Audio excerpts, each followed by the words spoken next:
Hi everybody, welcome to Blue Dragon Weekly, the Hutchinson Community College Athletic Department Weekly Highlight Show. I'm Steve Carpenter, the Sports Information Director at HCC. And tonight we will take a look at highlights from week number 1 in football, volleyball, and soccer. A big weekend around Blue Dragon Athletics. When we return, we will take a look at football highlights. You're listening and watching Blue Dragon Weekly. Awaits at his own 25-yard line. Punt is off. Spinning kick, fielded at the 30, 35-40, 45-50, down the sideline, 45-40, 35-30, 25-20, 15-10, falls down at the 10-yard line. Nice return by Stewart, and the Dragons are in business 10, 11 yards away. The Dragons really haven't gotten to the outside. Alford throws it in the middle of the field. Catch made in the middle of the field. There's a touchdown. Wow, a little cut in by Cordero Patterson, who set up on the right side, angled to his left, took the pass over the middle. Time full house backfield. And there's a handoff, and it's not going to work. Dragons read it beautifully, got into the backfield. Ricky Collins smothered back at the 5th, scribed all with tremendous speed. Alford takes a snap, drops back, loads it up, throws the floater out in the flat, and is caught by Patterson. Caught inside the 5-yard line, run out of bounds at the 3. Well, if you want to cover him one-on-one, need a yard for a touchdown that would give him the lead. And Alford rolling to his right. He'll keep it, and he dances into the end zone. Well, that's what he gives you, Rusty. But you can understand why they're not going to kick to him. Here comes Nowak's kick, and it will be taken on the bounce by Patterson at the 3. He's to the 5, to the 10, 15-20, dancing around, 25, 35-40, 45-50, 45-40, down the sideline. Sayonara, Patterson, 97-yard kickoff return, and the Blue Dragons have created some space now. There is not a faster human being. Colin Bradley is the punter. Line of scrimmage is the 50. Bradley, left-legged kick, comes downfield. Knuckleball taken at the 11-yard line. Stewart in the middle of the field, now breaks to the outside. He's at the 30, he's at the 35, he's at the 40, and hauled out of bounds. Oh, there's a flag. Late hit. Out of bounds, deep. Sets up in the slot back on the left side. Alford drops back, 2-step drop, loads it up, throws it over the middle. Catch made at the 20, and down to the 17-yard line. A strike thrown right over the middle to Miguel. Goal from 3 yards away. Alford keeps the football, takes it upfield, touchdown Dragons. Wow, Alford with all 3 touchdowns. He's accounted for all. We're going to go into the second quarter, a lot of football left, and there's kids really feeling it. And the punt is shanked. It goes out of bounds, and they'll line it up somewhere around the 40-yard line. It made it in the 50. It's working. Alford from the gun, drops back, loads it up, throws it over the middle. Got his tight end. First down at the 13-yard line. Nicely thrown over. Takes a snap, drops back, eludes a tackler, buys some time, rolls to his right, throws in the end zone. Caught. An amazing throw on the run. That's Jatavius Stewart in the corner. Ball at the 26 of Kilgore. Ball's on the field. Dragons say they have it, and I think they do. Mishandled exchange. Side. Stewart over there. Patterson on the short side. They pitch it to Dinwiddie. Dinwiddie cuts inside. Touchdown, I believe. Touchdown. Yes. Dinwiddie, his first touchdown in a Blue Dragon uniform. Standing back at his 20-yard line. And it's blocked. It's blocked. The Dragons will pick it up, and it's a trip into the end zone for Blue Dragon Alex Gentges. And here comes the Kilgore kickoff. Dragons might anticipate maybe an onside-er, and they squib it down the middle of the field. I think we'll see more of that. And they let it go through, picked up by Patterson at the 14. Angles to the left, cuts in the middle of the field, 30, 35, 40, 45, 50, 45, 40, 35, 30. One man to beat. They won't catch him. Cordero Patterson again, 86 yards. That guy is the most electrifying player that a Blue Dragon played. At halftime, 46-9. High snap, Alford handles, gives to Dinwiddie. Hold the right side, cuts to the outside, 30, 25, 20. Dragged down from behind at about the 17 or 18-yard line. Best opening crowd I've seen for a long time. It's my whole tenure here. You hate to leave. There's Dinwiddie up the middle, untouched. Touchdown. Dragons, big hole up the middle, and both defenses are getting a little bit tired. Well, it was a 60-29 victory for the number 6 Blue Dragons over Kilgore College last Thursday night at Gowan Stadium. Hutchinson the only team in the Jayhawk Conference of the 8 teams to get a victory on opening weekend over the Texas schools of Iowa District. In this one, special teams had a lot to do with it. Cordero Patterson had 2 of Hutchinson's 3 special teams touchdowns on kickoff returns of 97 and 86 yards. Also, at the last play of the first half, Timmy Chad blocked a punt. Alex Gentris returned 19 yards for a touchdown to give the Dragons a staggering 46-9 halftime lead. Cordero Patterson was definitely the star of the game. He touched the ball just 8 times and had a combined 254 yards of all-purpose yardage. He had 5 catches for 55 yards and 1 touchdown. That touchdown pass coming from Elliot Alford, the sophomore, was 15 of 17 for 174 yards, and he counted for 4 touchdowns, 2 passing and 2 rushing. Alford and Patterson were named the offensive and special teams players of the week for the Jayhawk Conference, respectively, in week 7. Blue Dragons will saddle up against Saturday night at Gowan Stadium. It'll be the number 6 Blue Dragons against number 23 Independence. Kickoff at 7 p.m. We'll have coverage right here on the Blue Dragons Sports Network. Hope to see you at Gowan Stadium.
It was a 1-3 weekend for the Lady Dragon volleyball team at the New Mexico Military Classic in Roswell, New Mexico.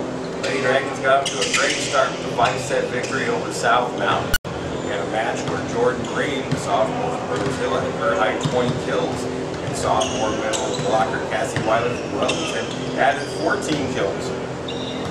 After that match, Hutchinson went on to lose 3 sets to New Mexico Military, dropped a 5-setter to Air Force Prep, and then lost in 3 to close sets to number 10 Eastern Arizona. For the weekend, Cassie Wiley was named to the All-Tournament team. She had 284, averaged 2.4 kills and block and a half per set. Freshman Shane Haley had team highs of a 286 attack percentage and 2.5 kills per set. Haley Young, the freshman setter, averaged 8.13 assists per set, coming in 4 matches in New Mexico Military. The Lady Dragons open at home tomorrow night, right here at the Sports Arena, 6:30 against Pratt. We'll have complete coverage here on the Blue Dragons Sports Network. Then over the weekend, Hutchinson travels to Redlands for 4 matches, including a rematch with New Mexico Military. And then on Labor Day Monday, right here at the Sports Arena, 6:30 p.m. match against Garden City. When we return, we'll have soccer highlights. This is Blue Dragon Weekly.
Well, it was a very successful season opener for the Hutchinson Community College women's soccer team, taking a 3-2 victory at Cloud County last Saturday in Concordia. Hutchinson jumped out to a 2-0 lead, but Cloud County in the second half came back with a pair of goals and tied it in the 65th minute. But with about 6.5 minutes remaining, sophomore Madison Joyce made a run into the box, was tripped up from behind, and the penalty shot was called. Sophomore Pearl Slattery completed the hat trick, placing the penalty kick in the upper right-hand corner, with 6:22 remaining to give the Dragons a 3-2 victory. It was the first career hat trick for Pearl Slattery, who had her 3rd career multi-goal game. And she was also named Conference Player of the Week for her efforts. Hutchinson extends its JAOC conference winning streak in the regular season to 29 games and extends their regular season unbeaten streak to 36 games with a 35-0-1 over that stretch. Tomorrow the Lady Dragons travel to Neosho County for a 7 p.m. Kickoff. We'll have coverage for you, video only, also live stats here on the Blue Dragon Sports Network. And the Dragons will open up on September 7th at home at the USD 308 complex against the Pratt Beavers. That's going to do it for Blue Dragon Weekly this week. Next week, more highlights of football, volleyball, soccer, and we'll also have cross-country highlights from the WSU Gold Classic. Until next week, Steve Carpenter saying so long, good night for Blue Dragon Weekly.